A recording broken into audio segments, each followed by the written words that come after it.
back to the Daily Grind. Thanks for checking out the channel. Make sure to hit subscribe if you're new and hit thumbs up if you're not a baby back pickle biting bitch boy, cause you know what time it is. It's full time. MMA. What is up, full-time family? Back to the MMA news. Yo, it feels good to be back to the MMA news. I've been setting up this new computer and all that stuff. By the way, Merry Christmas to the full-time family, everybody out there listening to this video. Hope you're enjoying your holidays. Happy holidays. So with that being said though, man, off the live streams, off the reactions, I had to plug back in this dusty laptop to get to the MMA news, because right now on the new computer I've got to figure out a video editing software and all this type of stuff, so I got to do these MMA news clips back on this laptop, which no problem because I just got them both set up. So it is what it is. Let's get to this topic. When I read the headline, I was like, damn, this is a pretty big deal. You know, this is Conor McGregor talking about retiring from fighting before taking brain damage, which could be in 1 or 2 fights. Because my first reaction, initial thought when I seen this was Conor McGregor don't want to get his ass whooped. You know, I'm talking about like 3 times in a row. He's not gonna come out here, you know, fight George St. Pierre and get his ass kicked. You know, or even if it's in a boxing, because he doesn't belong there. If he's fighting a guy that's way bigger than him, if he's fighting a boxing match. And another thing is, like, you can throw the Triple G or any boxer that's in their prime, you can throw that out the fucking window with this article, because if you don't want to take brain damage going in there versus a boxer when it's not even your sport, versus a young killer that's actually throwing fucking bombs, they're gonna murk Conor McGregor in a boxing match. If you're talking about like a Triple G or a Canelo or anybody on that fucking stature, I don't know all the top boxers, Vasily Lomachenko, any boxer that's in their prime would fucking, you know, give Conor McGregor brain damage in probably 1 fight. So you can count those out. Now you might still see the Conor versus Oscar De La Hoya, or the Conor versus Paulie McDougals, or Conor versus Floyd the rematch, because and that's why I had to pull up that little thumbnail. If you remember, after Conor McGregor's Floyd Mayweather fight, the doctor said Conor McGregor had like mild traumatic brain damage. So with that being said, you know, it just goes back further to the point of a prime boxer would change that from mild traumatic brain damage to probably fucking CTE. I don't know what the fuck it would be, but it is what it is. Now, as far as MMA, Conor McGregor's known for going up weight classes and fighting it. You know, he coming up from 145 pounds, his second to last MMA fight, not his most recent fight where he won the title, but when he fought Nate Diaz, it was at 170 pounds, 2 divisions up. So people are talking about George St. Pierre versus Conor McGregor, another welterweight who just fought at middleweight.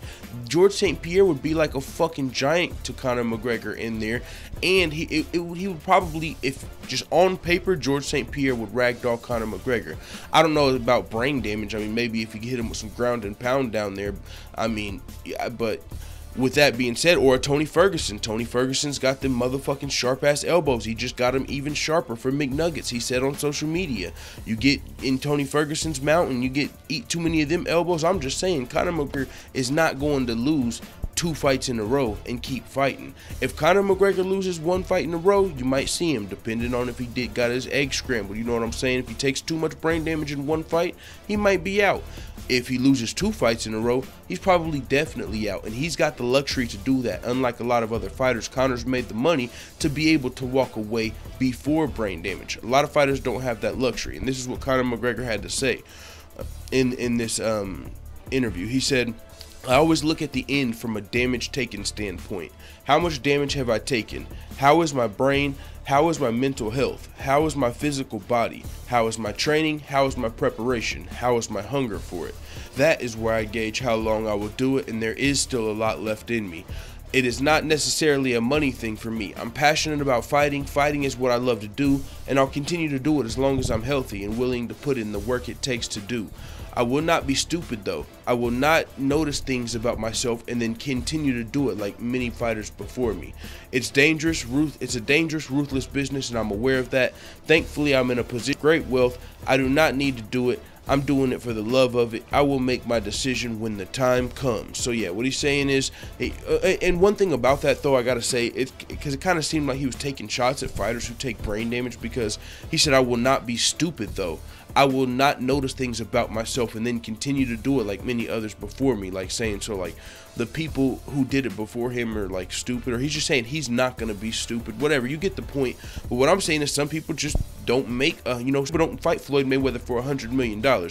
Some people got to fight until they're fucking 40 years old, especially with these MMA fighters, because I mean, for one, Floyd Mayweather's fucking Floyd Money Mayweather, and he fought till he's 40. So, but in MMA especially, the sport's not where boxing is. You're not these fighters coming up at entry level in MMA, they're not making millions of dollars. A lot of fighters that are veterans right now in MMA and UFC are not making millions of dollars. So it's hard to walk away from your career when you don't have like a retirement fund, some type of pension set up.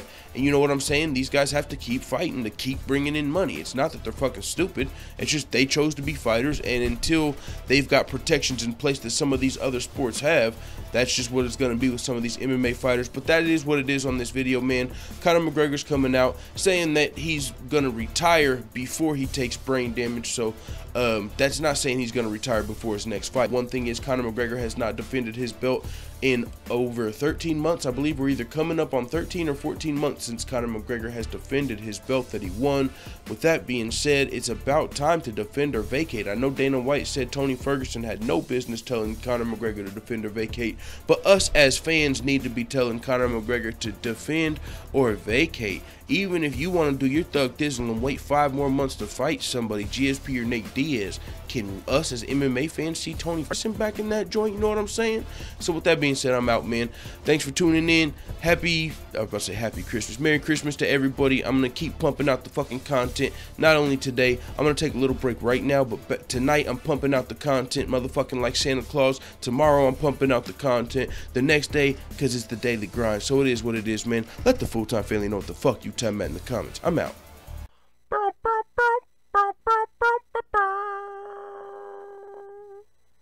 Da da da da da.